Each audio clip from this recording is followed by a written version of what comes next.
Welcome to the intersection of technology, cybersecurity, and society. Welcome to ITSP Magazine. You're listening to a new Redefining Security podcast. Have you ever thought that we are selling cybersecurity insincerely, buying it indiscriminately, and deploying it ineffectively? Perhaps we are. So let's look at how we can organize a successful InfoSec program that integrates people, process, technology, and culture to drive growth and protect business value.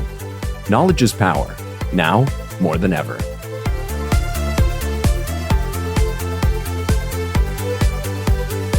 HITRUST is a leading data protection standards development and certification organization that strives to safeguard sensitive information and manage information risk for global organizations across all industries and throughout the third-party supply chain. Learn more at hightrustalliance.net.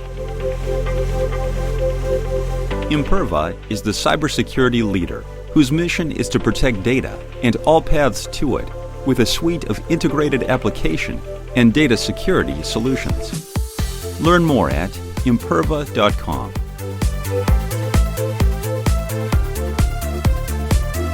Marco. Sean. Have you heard of this new thing? Sean.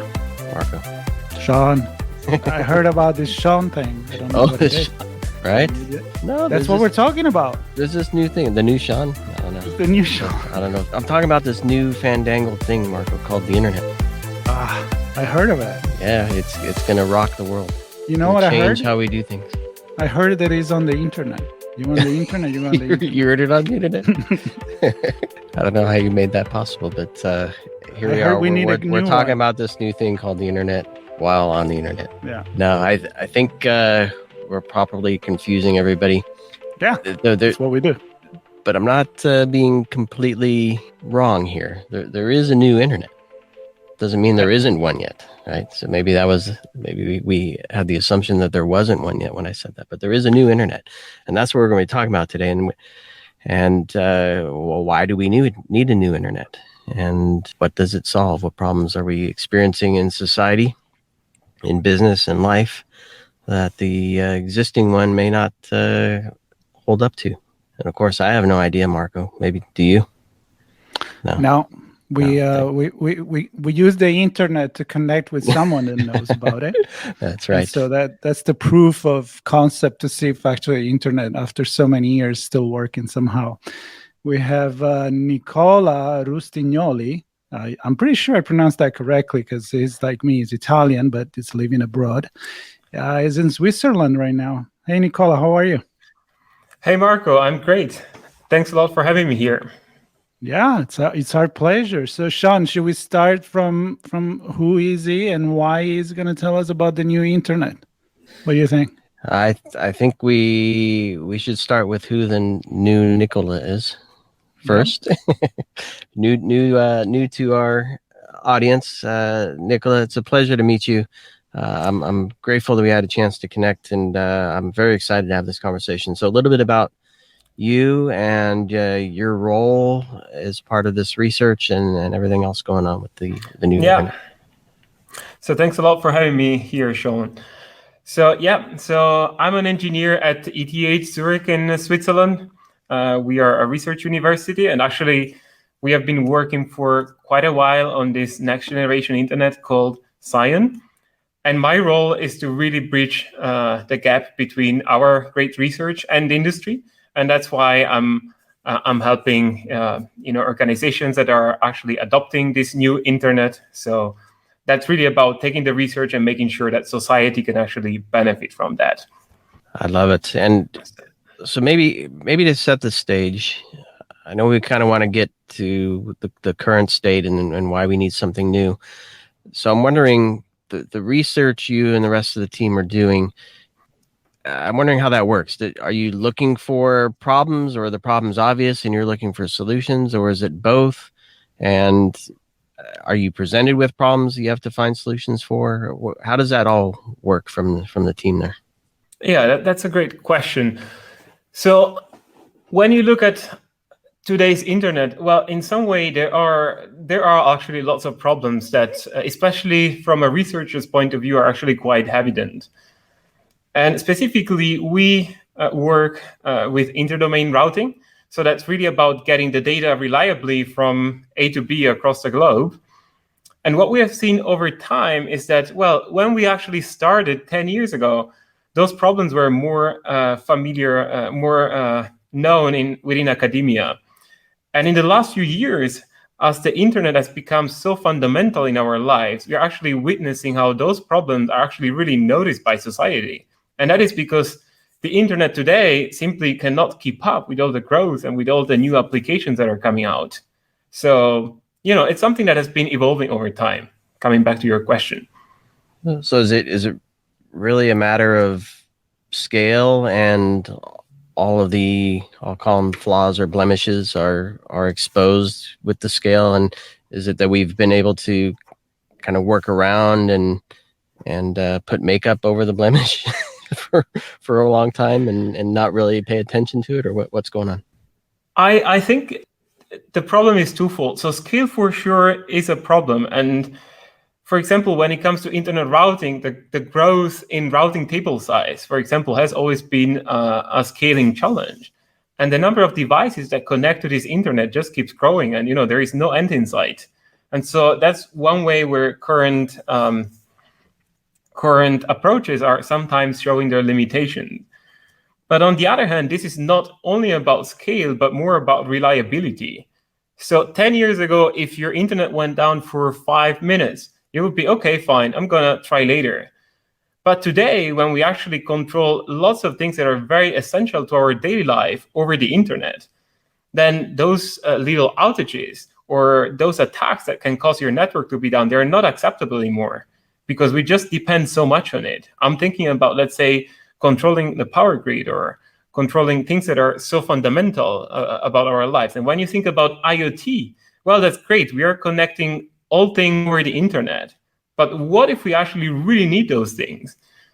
What if the internet fails when you actually need it the most? And that's a bit the question that we have been looking at.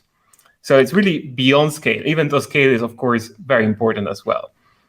So let's go like a couple of minutes of history in a nutshell of the internet, right? We had a conversation not too long ago, actually a very short time ago, about playing games and how the gaming industry has become so demanding from a data perspective, virtual reality, 3D gaming, going from leveling up to like creating world and universes and so on. And one of the things that came out in this conversation with its two game developer engineer from big companies is like, we just cannot achieve with the internet that we have today the things that we could potentially achieve, even thinking about connecting so many people with different reference point on their avatar, for example. So this seems to me familiar. Like, in a nutshell, when we invented the internet, I didn't. I can tell you that. I didn't invent the internet. It wasn't for, did we have an idea that it would have become this omnipresent in everything that we do? And that is that why we need a new one? Like, knock it down, build a new one from scratch? Absolutely. So when the internet was built, it was more of a small research community and a few pioneers that started joining all those local networks together. And when that happened, then they faced the problem of interdomain routing, which is basically figuring out how to transport data from one network to another network that is somewhere far away. And when that happened, well, initially, a lot of the early efforts in the internet were about ensuring reachability. So the main goal of the engineering behind the internet was to make sure that anyone could talk to anyone else no matter where they were. And I think the internet did really a great job at that, because today you can talk to a device that is pretty much anywhere on the planet. So I think this is a really impressive achievement. But on the other hand, when you actually look at the quality and the performance metrics of how this happens today, that's where I think what we have today with today's internet that is based on, for example, BGP for interdomain routing, that's where you really see the limitations of this early approach. Because back then, if you look back at the 80s when all of this was created, well, performance, for example, for applications like VR and gaming and so on, it was just not really a problem that people had. And they could not envision that this would last so long and that people almost 40 years later would still be using the same protocols. And that's where we are really hitting those fundamental limitations that we actually try to address with our research on the next generation internet, SCION. They did something so good that they didn't even believe them that they did it so good. Yeah, in some way, it is impressive that we still use it today. But the limitations are really getting more evident. So limitations are one thing, flaws are another. And I'm wondering if in doing your research, if you make that distinction or not, because some of the things you pointed to in the notes, you talked about security and reliability. And being a security guy, I'm always looking at everything from the CIA triad: confidentiality, integrity, and availability, which touches those two things. So I'm wondering what are limitations and what are flaws, and what are some of the things that you're researching to help make things better in the new internet? Let's start there. Yeah. When thinking about today's internet, I'd like to tell this with a metaphor. Let's think about navigation and, just ships going out in the ocean. When you look back at a few hundred years ago, sailors, they only had maybe a map and maybe a compass, and they could just choose, if they wanted to go somewhere, they could just choose the direction, and then they would just go and sail in that direction, and they had to wish for their best. They didn't know anything about what was ahead on their path. They didn't have weather forecasts, they didn't have GPS, they didn't have radars. And today, when it comes to navigation, ships don't go out in the ocean sailing like this anymore, right? They have a lot of tools. And when it comes to the internet, when you actually want to send a data packet to somebody, we are pretty much stuck at this 100 years ago, like in navigation. What you can actually do is that you send this packet to your first router, and then you can only pray for the best. You don't know anything about what path lies ahead. You don't know if this packet is going to go through some adversaries. You don't know if the path ahead has congestion or has performance problems. And that also means that you can, as an end user, you can't do anything about it, which is why when you want to, let's say, play online, then you can face this latency or performance issues, going back to what we were talking about before. And so the internet is a bit stuck at this point in time. And so for sure that is a really big problem when it comes to availability. And when I mean availability, I also mean performance, in the sense that applications are not really able to always perform to the level just because you're not able to choose your path. And besides that, there's also a lot of network-based attacks, for example, denial of service attacks and so on, that are very hard to prevent. And this is really because of how the internet works today. And that's because security was not really a thing when this was built. When it comes to integrity, going back to your CIA triad, well, not knowing where your data is going through, that means that you're also exposed to potentially your traffic going through some, let's say, unwanted entities. And if you look at today's internet, route hijacks are very, very common. And they're actually used in practice for doing lots of nasty things. So I remember hearing just a few months ago that people kept stealing cryptocurrency by basically redirecting some of the requests to those blockchains. And this has been happening many, many times. And that is because with today's internet, hijacks are actually very possible, even if you deploy the basic security protections that people have been trying to deploy to fix this, like RPKI. So traffic can always be funneled through a third party that maybe you don't really trust, and you don't want your traffic to go there, even if it is encrypted in some cases. So yeah, I think these are two massive issues that we're actually trying to tackle with SCION. So let's dig in with how you're doing that, because what I'm And I know we talked a little bit about gaming as an example, and one might think of a kid sitting with a headset on and in a nice fancy chair with some cool music playing. But these technologies find their way into business as well, and it can become pretty serious. You mentioned earlier, maybe before we started recording, that you're doing a lot of work for the finance and maybe even critical infrastructure industries. And there's a lot at stake. Healthcare, example, is another one. There's a lot at stake when those entities, those sectors are using the internet to do their work. And if the internet fails, if the internet falls down, if it loses integrity, it can have a serious problem. So my question to you is, what is SCION doing to solve some of the problems you mentioned? And I'm wondering, how does that change how organizations view reliability and security, mainly in the area of privacy, for example? That is a great question. So when it comes to the how, well, SCION started as a clean slate design. So the idea was to try to really think, how secure could an internet be?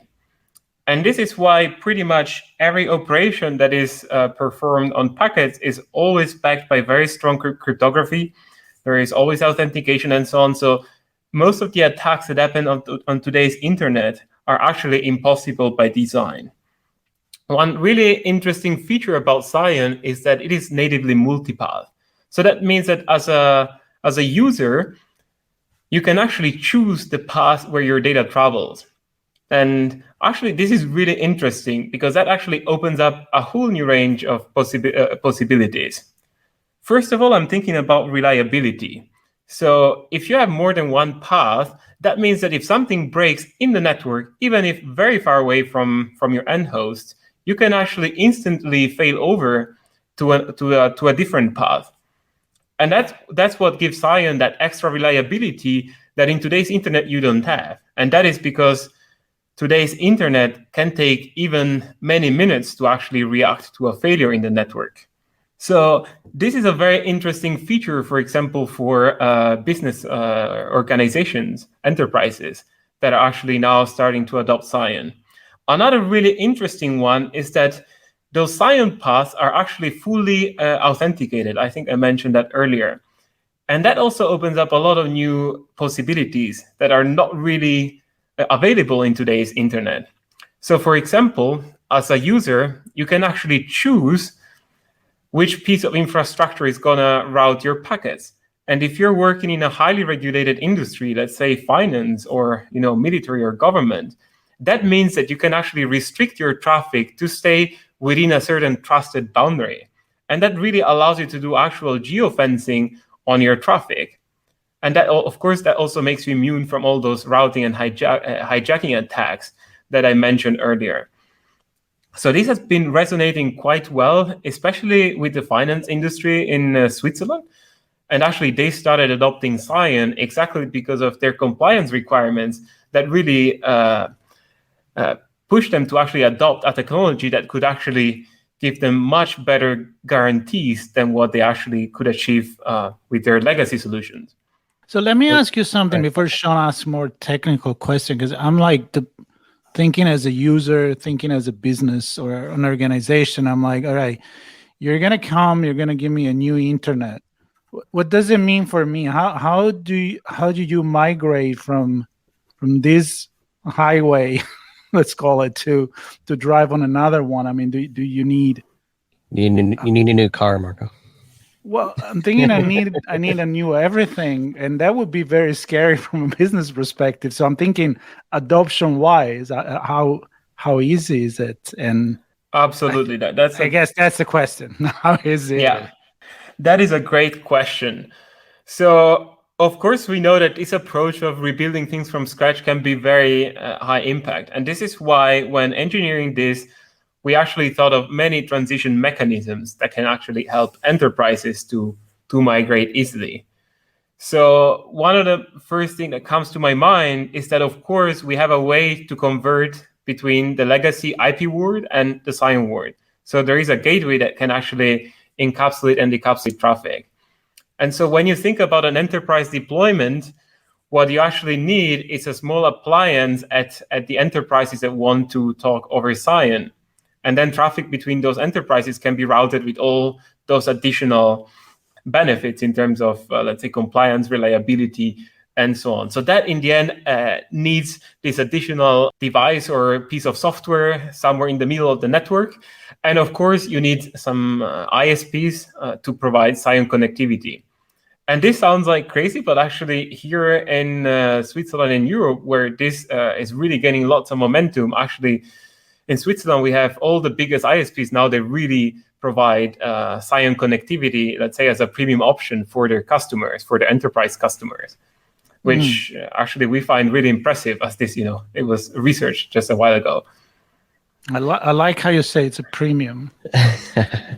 So Nicola, I'm thinking like a security analyst sitting in the SOC, or perhaps a network engineer in IT, or maybe a firewall manager. Now, I'm just thinking that our networks are complex, and how we manage our edge is challenging. I'm just thinking how many thousands of firewall rules and IDS rules and all these things that security teams and networking teams have to put together just to defend from denial of service, defend from inbound scans and things like that. How does, from the perspective of a security professional, how does SCION change the way they look at their own network and the connections made to it? Does it free them from some of the challenges they have today, or does it add more? What does it do? I think it definitely alleviates some of the challenges here. And I'm thinking, of course, about especially denial of service attacks and so on. And that is because many of them are in some way prevented by design in the architecture. One, if I want to summarize this in a nutshell, well, what we can say about SCION is that actually it provides network engineers with the same level of reliability that you have when you actually get a private line to somewhere. I'm thinking about like a leased line or an MPLS, but this is over the internet. So you have the availability and, let's say, bandwidth and so on guarantees of having a dedicated pipe. But at the same time, this is an internet. So that means that you need only one connection to talk to all your partners that have adopted SCION, which makes it a huge benefit in reducing complexity versus legacy environments where network engineers had to deal, for example, with a lot of leased lines for certain use cases, or where they had to deal with poor performance over internet, where they were using more some kind of like SD-WAN or those kind of solutions. So that definitely simplifies things. There are also mechanisms in SCION for providing, for example, packet authentication and so on. And those are more in the denial of service area. So that's where I think SCION can also simplify things. When it comes to firewall, I mean, in the end, SCION is about network and paths. And of course, one key thing about SCION is about trust. So when you configure a SCION autonomous system, you can actually very explicitly determine who you trust and who you don't. And this is really reflected in the cryptography that is actually used for packet forwarding. So if you say that you're, let's say, in the finance industry and you only want to trust your other peers in the finance industry in a certain country, you can actually do that in SCION. And that automatically shields you from a lot of background noise and attacks that actually come from somewhere else. And this is because forwarding is really impossible because of how the cryptography is actually preventing, let's say, the traffic you don't want. So you're really in charge of the traffic that you're allowing through. So that's where I think this can somehow simplify operations when you compare this to today's internet, where by default, everyone can communicate to everyone. And SCION just provides you that additional control. It still is an internet, so you can replicate this communication everyone to everyone, but you can actually specify it very clearly and very transparently how this works. I'm glad you went to the cryptography thing, and then you mentioned trust as well and authentication, because the other thing I'm thinking about, and I'll use the three letters PKI, and most people listening to this episode will probably cringe. Managing a PKI environment is challenging. So does this help with that for the trust and the authentication? Of course, if the tunnel's encrypted, the privacy is maintained, and I don't know what the technology looks like from using blockchain like technology in there as well to help with integrity. Or I'm just thinking PKI sucks. It's good, but it sucks from a management perspective. How does this relate to that? This is a very interesting question. So first of all, just to be on the precise side, SCION does not do encryption.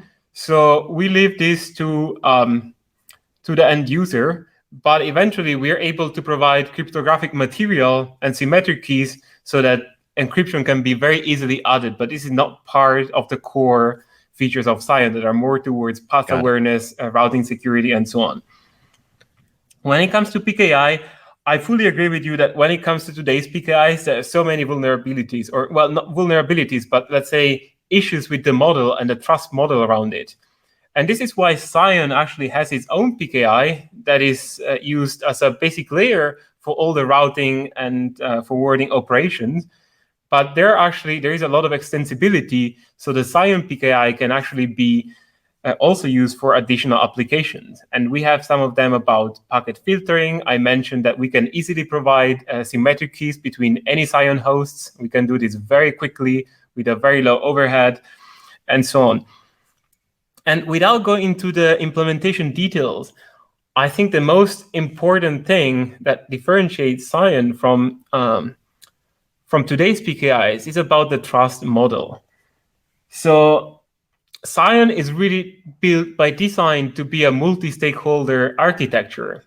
And SCION has this concept of isolation domains that are a bit like a bubble. They're called isolation, but they can actually talk to each other. And each of them has a specific root of trust. And each isolation domain is somehow in charge of its own destiny cryptographically.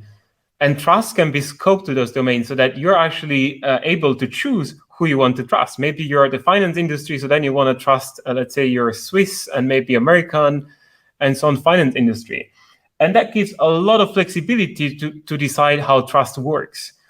And that also allows you to have some kind of multi-stakeholder governance where each stakeholder is in strong control of their own area, but they're also more independent, both cryptographically and on the data plane, from what happens in other areas. And I think this is really differentiating SCION from today's PKI. If you think about the HTTP PKI, I mean, each browser is trusting so many certification authorities, and they are managed by so many different entities that, you know, this can be very, very tricky, because if one of them is compromised in this oligopoly model, then anyone can actually fake any certificate on your browser. So that PKI is, for example, problematic, and SCION also tries to improve on that side. I hope that gave you a perspective on this. Yeah, it certainly does. Topic. Yeah, I know it is. We could be hours on it. Just maybe one more thought on this. Where we're talking about trust and connections and stuff inside, and there's this whole movement. It's not new, but the whole movement on zero trust. And I'm just wondering your thoughts on that and the connection with SCION to that model of operating. Well, when it comes to zero trust, the idea is more to move everything to identity. We don't care anymore about network and so on. But I think SCION operates a bit at a lower layer. So SCION is really about building those strong and resilient pipes for the internet infrastructure to support, you know, all those kind of future applications. So I think we are really at different layers, right? Zero trust is more about users. But if everything is internet-based, and now that all applications are shifting to the cloud, everything is becoming internet-based. Well, what happens when you move applications from your data center to the cloud is that connectivity from your users to the cloud, to the public cloud, then becomes even more important. And so what SCION can do is that it provides you those very strong and resilient pipes for that communication to happen. So I think we are a bit at the lower layer. And But I think we can definitely be an enabler for zero trust and, for SaaS and, for enterprises to get rid of their data centers and so on. Yeah, and I guess that was kind of my view on this, in that it's not a competing capability, and it's not adding more complexity. The pipe is the pipe. The fact that you pointed out is the pipe is no longer just inside, right? It's multi-cloud, hybrid cloud. Everything is going to be out of the data center using this pipe. More reliance and more trust is being put on that pipe. So, Sean, the bottom line is that the cybersecurity people are still going to have a job. That's what I'm getting here. Oh, They're absolutely. still going to need it. I would think so. Yeah, I think there's definitely room for some improvements still. It sounds like, to use the metaphor of a highway or a new infrastructure where you can drive better car, faster car, maybe more secure car, because you have a better highway system in a way. That's a very simple way for me to take it, but I like metaphors. So tell me, Nicola, if I'm wrong with that. Absolutely. I mean, you still gotta have somebody to engineer those cars and secure them and so on. I mean, there's applications on top of the network layer, right? And those still have to be secured and so on. So that's a very great metaphor. So I'm gonna use that, because in a country, in a state, in a region, there are entities that design and build and maintain all that, usually at a government level. And sure, there's research going on for how to build a better bridge and which paths to take, freeways and roads, and how do you eliminate congestion in certain areas. And maybe that some of that falls outside of direct government control, and they hand that off to researchers and things. But I guess my question is, how does what SCION is doing move from research to commercial? Does it need to have governmental support? Does it go straight to commercial and it's a value drive there, or how does it break out of Switzerland's labs? That is a great question. First of all, I think we're actually really hitting an inflection point where, if you look at those issues that SCION solves, for many years, they were a bit under the hood, in the sense that researchers were aware of it, but society, there was not yet this need for really reliable connectivity. And these days, we get approached by lots of governments, lots of businesses that are actually facing challenges with the internet. And then they realize, oh, you got this SCION thingy, and that's great. So that has been taking quite some momentum. And I mean, to this day, we have, especially in Switzerland and in Europe, a growing community of ISPs that are adopting this so that they can provide better connectivity, better premium connectivity to their customers. And this, I think, to these days, they're coming by themselves because they want to get SCION enabled. They have heard about us. They have heard about some of the early adopter stories. And so I think we are really getting in this momentum where things are really rolling. Well, of course, SCION is also a big ecosystem. It is an internet. So you will not be successful if you're the only one doing that, right? So you need a community. And this is why, even in my role, we are working on setting up the SCION Association. So that is really an entity that helps grow in this ecosystem. We are working on standardization and bringing SCION to entities like the ITF. We want to help companies to build more products. There's already an ETH Zürich spin-off, Anapaya, that builds commercial-grade routers and so on. There's multiple implementations, open source. We are helping the open source community. So it definitely started with support from academia and especially from ETH Zurich. But I think now it is really rolling, by itself, where the industry is really jumping on it. And I think a major milestone was actually the Swiss finance industry that is now using SCION for exchanging payment information. So whenever you pay somebody in Switzerland, then this information is actually going to go over SCION. And I think that was a major breakthrough because that really gave people confidence that this is not just research. This is something that works and actually works really well if you talk to the people that operate and work day to day with this technology. And the primary, I don't want to call them consumers, but the people looking at this really closely are the ISPs. I think I heard you say. How about like CSPs? Do they have a role in this, or it's not the enterprise latching on to SCION directly, right? They're getting it through some service provider. Is that correct?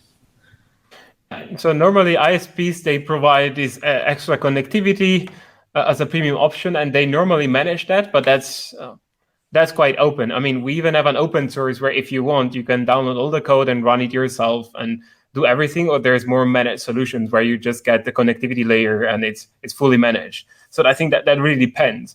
And what we see from our perspective is that people more in research that are willing to experiment, of course, they try to do things by themselves. But on the commercial side, now there's really like commercial implementations that have all the bells and whistles for them to be managed. And it also comes as a service. So there's different levels, right? And that depends a bit on who you are. Of course, enterprises, they prefer the more managed solutions. Yeah, I'm picturing a Google and a GCP providing this as part of their service rather than running on somebody else's pipe. But I don't know. One day we'll get there. We do have some service providers that do provide cloud connectivity, and right. They can help, let's say, bring the SCION pipe as close as possible to those public clouds. Yeah. But there's definitely interest now that the ecosystem is really growing. I'm sure we'll get there. Yeah. I guess you ultimately have to have the line itself. Yeah. All right. So one day, you said one day, Marco. I know. I heard that. I feel like that's the cue for me to jump in and talk about the future as we wrap this. So for society, I mean, we talked about business, security, better infrastructure, and all of that. But what does it mean for the everyday user?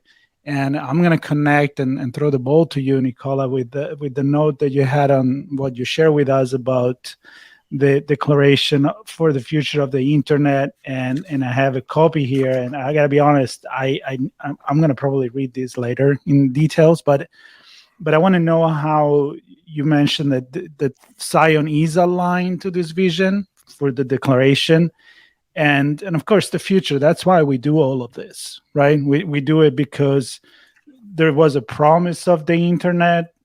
There is a vision for what it could be. There is something that needs to be inclusive, something that needs to be affordable, a democratic approach to the internet. Because let's be honest, especially with 2 years of pandemic, we have seen how the internet access is vital for so many functions in our society. So give me a view on how this is going to make things better for everyone. No pressure. Yeah. It's all on your shoulders, Nicola. Yeah, no pressure. I'll manage. So going back to that document, I think that came out from the White House actually just a couple of days ago. And that's really about a long-term vision about how the internet should be. And what really struck me is that many of the things that are actually in this declaration, for example, the fact that we want to have an internet that is stable, resilient, that is multi-stakeholder in the way that is governed, that it is decentralized. So, we don't want to have a single actor to be in control of everything. They even mention about the carbon footprint, and this is something that we're also tackling with our research on the green routing using SCION. So these are all things that are incredibly aligned with all the features and properties that SCION gives you. And so what really struck me is that now governments, and this is not only the US government, but many others that they're actually really reaching out to us. They're really realizing that that the internet can be better, that it has to be better than the one that we have today. And that is because if we don't do that, then we are going to miss a lot on all those new applications that are coming out there. And we talked about gaming and VR, but I mean, there's critical infrastructure that is that needs this reliable layer to be really controlled and managed over the internet. And when there's applications, then we're also looking forward to have SCION built into actually products that also end user leverage. And I'm thinking about, for example, browsers or providing reliable connectivity to blockchains. I think before we talked about people using routing hijacks to steal cryptocurrency, for example. And we have seen a lot of interest, and we are actually in touch with a lot of application developers that are really interested in adding SCION as this extra reliability layer into their stack. So I'm really sure we're going to see much more coming forward. And that's thanks to both applications adopting it and, of course, also governments realizing that this is really strategic for their, for the progress of their own countries. So I think it's a bit of a twofold thing, right? Yeah, this is super cool. And then I know, obviously, being a security guy, I love hearing that reliability, trust, and security are built in from this clean slate.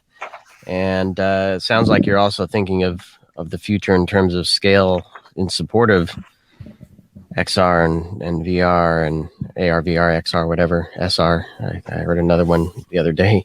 Just this environment where there's going to be so much data from so many people and things for so many reasons and purposes that the current design is just going to fall over and not support a trusted, safe place to play and work and live and do everything we want to do. So I'm thrilled to hear this. And you mentioned one other thing, the green routing. I think that's also critical, right? We can't do this at the expense of requiring more energy and destroying the planet in the process. So I love that you have that kind of built into this model as well. I'm sure there's probably a whole arm of research around what that means and what that looks like. And who knows, maybe that's a separate conversation. But absolutely, yeah. So, well, going back to scale, well, the S in SCION actually stands for scalability. So that is absolutely one of the top things that was thought of when this was designed. When it comes to green routing, yeah, the idea is to look at the carbon footprint of the internet. And as SCION is path-aware and can give you these very strong guarantees about where the data is forwarded, we have ongoing research to actually add to SCION packets some information about what is the carbon footprint of that packet, so that as an end user, you can actually select the path that has the lowest impact. Of course, this is at the moment very early research, but we are really glad to also try and contribute in that direction. Because if you look at the IT carbon footprint, it is something that has been growing for forever. And as we rely more and more on this, that there is just a lot of road ahead to do in this direction. So we are also trying to give our contribution there. Yeah, I love it. I'm really, Sean, I'm really glad that you invited me to hear a lot of tech talk in a way, but I can really see that this need of, maybe it's because I'm in Italy right now and I'm thinking like, tradition and drive big car and street that were made for horses and carriage or even walking, and you don't want to knock it down. But when it comes to technology, I think that the clean slate change, I think most of the time is so much more beneficial for not only security, but environment, for speed, for adaptability. And so I'm glad to hear that there are, again, in academy, these things that are coming out, because that's I'm a big fan of academic environment, and that's really, I think, that's where the real future comes from. Well, let me correct you. I mean, SCION is really getting real now. It's really slipping out of the lab. Actually, it already did quite a while ago. And no, but I mean, it was born there, right? Yeah, of course. As a research, then maybe you didn't know if it was going to be a big investment at the beginning commercially, right? You didn't do the commercial absolutely viability. You were just believing in something that was going to be better. So yeah, no, I understand that, and I'm glad that he's doing so, because that's a proof of concept for sure. Exactly. Yeah. Exactly. No, I just think the core underpinnings are rooted in goodness, I think, is the main thing, not profit. And absolutely.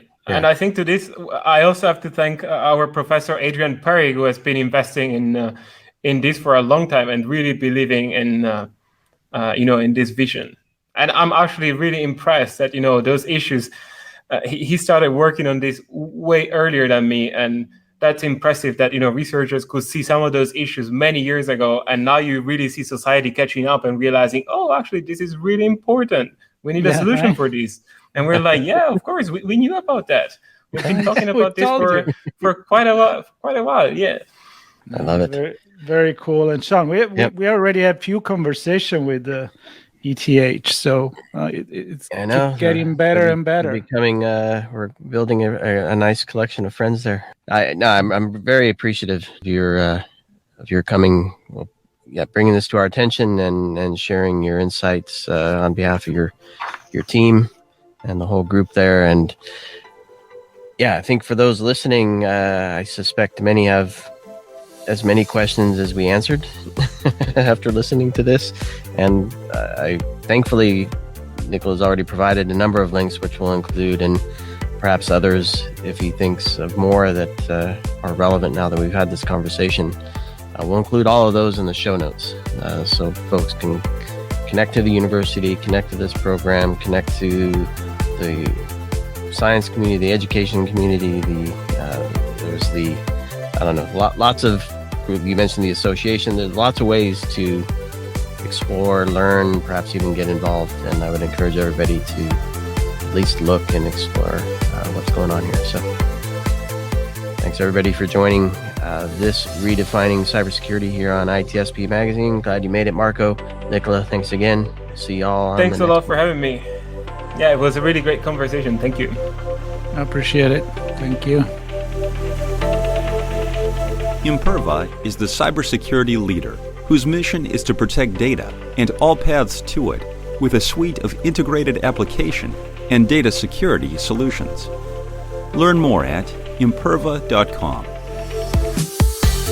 HITRUST is a leading data protection standards development and certification organization that strives to safeguard sensitive information and manage information risk for global organizations across all industries and throughout the third-party supply chain.